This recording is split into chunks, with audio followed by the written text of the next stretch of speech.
Hello, so this is a video about repairing a door panel. This is what the normal little clip holders look like. And some of yours probably look like this. So I figured out a way to do it. So we just try to elongate the slot here. I like to pre-drill, then use a step bit to follow up. So after you've drilled your 1/4 inch holes kind of in a slot, it's not perfect, but it does create an area that's similar to what you need.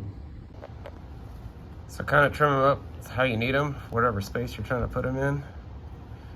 And this one, I'm gonna make a little bend right there. Okay, so some of you are familiar with this product. And so I've got all of the fitted pieces here on the door panel. And what I read, epoxy is the way to go. And I did it on another panel that seems to work fine. Okay, so I've got the JB Weld on all the little things here. And when this dries, it will be solid. Thank you.